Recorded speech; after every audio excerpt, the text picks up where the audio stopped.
Hello बच्चों, नमस्कार। कैसे हैं आप सभी? आशा करता हूं आप सभी लोग अच्छे होंगे। तैयारी आप लोगों की ज़बरदस्त चल रही होगी। इंतज़ार है तो सिर्फ वैकेंसी का। आप लोगों के बीच से कुछ छात्रों ने सवाल किए, उसके जवाब आज इस वीडियो के माध्यम से आप लोगों को मिल जाएंगे। दूसरा चीज़, कमेंट मैंने पढ़ के अच्छा लगा। आपने एक बात बोली कि अगर कोई नेगेटिव कमेंट आपकी वीडियो पे करता है तो आप उसका रिप्लाई ज़रूर देते हैं, लेकिन अगर कोई पॉजिटिव कमेंट करता है तो उसका रिप्लाई आप नहीं देते हैं। तो देखिए, मैं आप लोगों को थोड़ा सा ये बताने की कोशिश करूंगा। भाई, इतने सारे कमेंट आते हैं जिनमें से प्रत्येक का रिप्लाई देना बहुत मुश्किल हो जाता है। यानी आप चाह कर भी रिप्लाई नहीं कर सकते। एक दिन में 100, 200, 300, 400, 500 कमेंट आ जाते हैं, है ना। व्हाट्सएप पे अलग आते हैं, यूट्यूब पे अलग आते हैं, है ना। आप कहेंगे कि ऐसा नहीं है। भाई, मैं बिल्कुल आपको रियल बता रहा हूँ। 400, 500 कमेंट भी आ जाते हैं।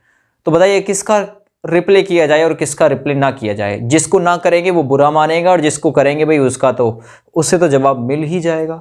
दूसरा, मैंने यहाँ आपके 5 पॉइंट शामिल किए हैं। 5वां मैंने आपके लिए छोड़ा है कि अगर आपके दिमाग में अभी भी कोई क्वेश्चन बनता है तो वो बिल्कुल आप ले सकते हैं।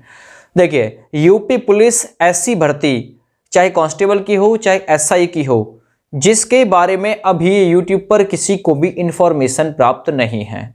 हमने आरटीआई भी फाइल किया है। आरटीआई के रिप्लाई में बस इतना इन्होंने कहा है कि आप साइट का अवलोकन करते रहें, साइट पर विजिट करते रहें, जो भी ऑफिशियल जानकारी होगी आपको साइट पर ही शो कर दी जाएगी। बस इतना कह के ये लोग अपना जो पल्ला है वो छुटा लेते हैं। ठीक है, अब क्या क्या मानक बनते हैं, क्या एज क्राइटेरिया बनेगा, कब तक आवेदन की प्रक्रिया स्टार्ट होगी, क्योंकि इसे लेकर आपका बहुत ज़्यादा जो माइंड है वो खराब है। दिन रात बस यही रहता है कि एज गुजर रही है इस भर्ती के इंतजार में। ना शादी ना ब्याह, है ना। शादी ब्याह कुछ नहीं, इसी भर्ती के भरोसे आपका शादी ब्याह सब रुका हुआ है ना। जिनकी हाइट अंडर है 170, 168 के आसपास है, क्योंकि यूपी पुलिस में वही कैंडिडेट आवेदन करता है जिसकी आयु 18 से 22 के बीच होती है, और जो हाइट है वो 168 सेंटीमीटर के आसपास होती है। अब एक तो आपकी अंडर हाइट, दूसरा आप ना तो यूपी पुलिस के अलावा आप एसएससी जीडी के रहे, ना दिल्ली पुलिस के रहे, क्योंकि हाइट ही ऐसी है आपकी। तो कुछ जो बच्चे हैं वो यूपी पुलिस का इसलिए ज़्यादा इंतजार करते हैं। ठीक है, तो देखिए, मैं प्रत्येक क्वेश्चन जो आपने मुझे कमेंट में किया है सभी को मैंने यहाँ पे शामिल किया है। पोस्ट कितनी है? 2024 में लगभग मुझे जाती हुई ये भर्ती दिखाई दे रही है, क्योंकि साल 2023 के चांस बहुत ही कम नज़र आ रहे हैं, है ना। कितने पद हैं? 62,424 पदों पे घोषणा हो चुकी है, और घोषणा हुए काफी लंबा अरसा आपका हो गया। इसमें नोटिफिकेशन कब तक? पहला सवाल आपने ये पूछा कि सर नोटिफिकेशन कब तक आएगा। देखिए, नोटिफिकेशन के बारे में अगर मैं दिल से आप लोगों को बताने की कोशिश करूं, झूठ नहीं बोलता हूं, तो अभी नोटिफिकेशन के बारे में कोई जानकारी नहीं है, क्योंकि अभी मैंने 2 से 3 दिन पहले आपको एक वीडियो बना के दी थी जिसमें अभी टेंडर ही दोबारा से अप्लाई होना है। जब टेंडर की प्रक्रिया ही दोबारा से अप्लाई होनी है तो नोटिफिकेशन अभी कैसे आ जाएगा? नोटिफिकेशन तो वही कंपनी डिजाइन करेगी, या हो सकता है ये अपने पास से नोटिस डाल दें, और ये नोटिस इसलिए भी नहीं डाल रहे हैं क्योंकि कंपनी का चयन नहीं हो पाया है। क्योंकि अगर ये नोटिस डाल देते हैं तो आगे की जो प्रक्रिया है वो कंपनी ही संपन्न कराएगी, सारे मानक तय कंपनी ही करेगी भर्ती बोर्ड के साथ मिलके। तो ये सारी जो चीजें हैं वो बीच में अटक जाएंगी।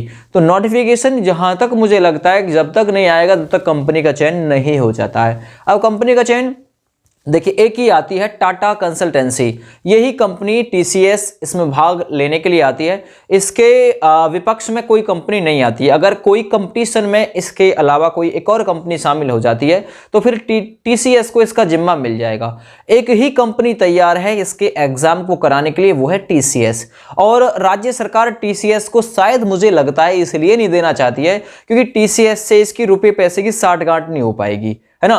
क्योंकि आपने देखा होगा यूपीएसआई धड़ाधड़ बिकने वाली भर्ती, जिसमें टीसीएस जैसी कंपनी को छोड़ के NSIT जो कि एक भ्रष्ट कंपनी है उसको टेंडर दिया गया और जिसके माध्यम से राज्य सरकार ने इसके एवज में काफ़ी जो धन है वो इकट्ठा किया। हालांकि देखिए हमारे पास में कोई सबूत नहीं है, लेकिन जैसा हमने न्यूज़पेपर के माध्यम से पढ़ा था कि सरकार के कुछ नुमाइंदे भी इस UPSI 9534 पोस्ट में शामिल रहे थे। दूसरा, TCS को क्यों नहीं दे रहे? जब कोई और कंपनी आ नहीं रही तो क्या अगर कोई और कंपनी नहीं आएगी, TCS को आप दोगे नहीं तो ये बच्चे और ओवर एज हो जाएंगे। दूसरा चीज, आप न्यूज़पेपर में ये भी मेंशन करवाते हो कि हम जो रोजगार है वो काफी बड़े लेवल पर दे चुके हैं, 8.5 लाख के समथिंग में। गवर्नमेंट सेक्टर में ही रोजगार देना रोजगार नहीं माना जाता है। जो आपकी लाइन दोहरा रहा हूं मैं, सरकार के नुमाइंदों की लाइन, केवल सरकारी नौकरियों को ही रोजगार नहीं माना जाएगा, जो प्राइवेट नौकरी हैं उनको भी रोजगार माना जाएगा। ऐसा मैंने आप लोगों को 2 से 3 दिन पहले एक वीडियो में दिखाया है। एज जो बढ़ाने के लिए इन्होंने पहले ही मना कर दिया है। अगर आपको वो चीज नहीं पता है तो इससे पिछली वीडियो देखिए जिसमें मैंने आपको साफ तौर पे कहा है, कान खोलकर सुन लो, एज रिलैक्सेशन शायद नहीं मिलेगा। तो वो वीडियो आप लोग देख लीजिए।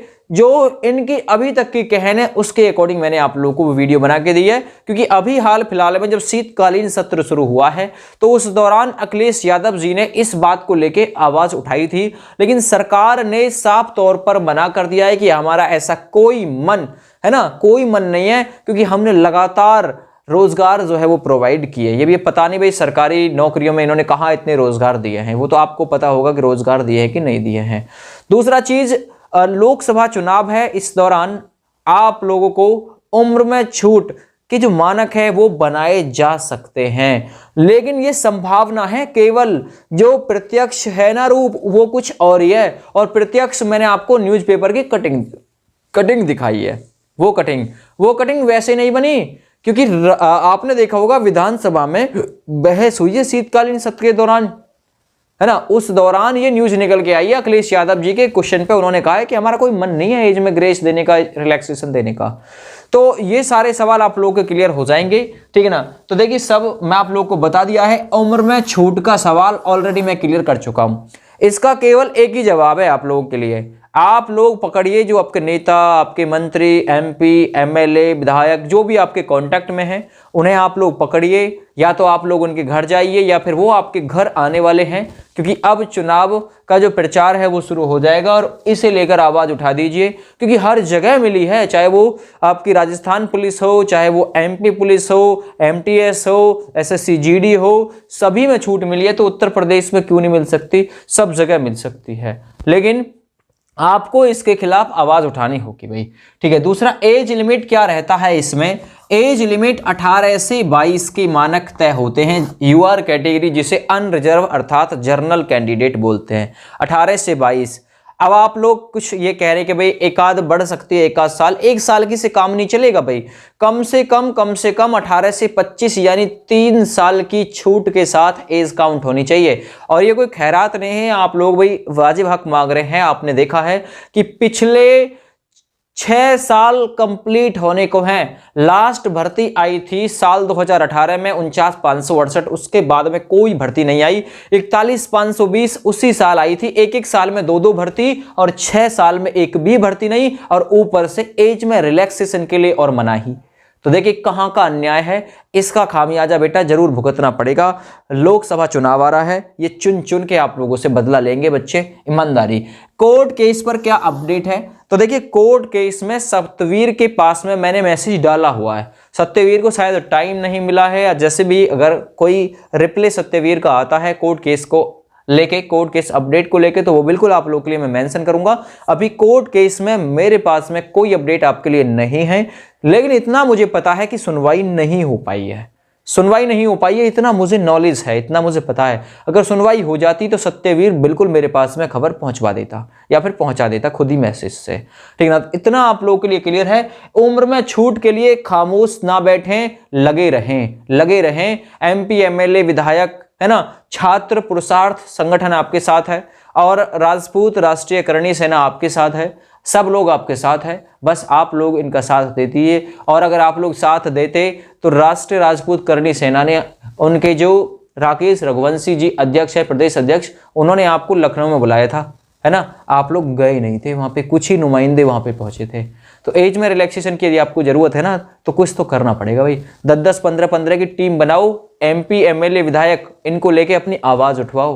अपने हक के लिए उठना पड़ता है, चलना पड़ता है। ऐसा नहीं, देखिए जब तक आप लोग निवाला नहीं तोड़ेंगे तब तक मुंह तक नहीं पहुंचेगा। इसका मतलब, इसका तात्पर्य यही है, जब तक आप लोग मेहनत नहीं करोगे फल की चिंता भी आप लोग बिल्कुल मत करना। ठीक है भैया, सारे सवालों के सटीक जवाब आपको मिल गए।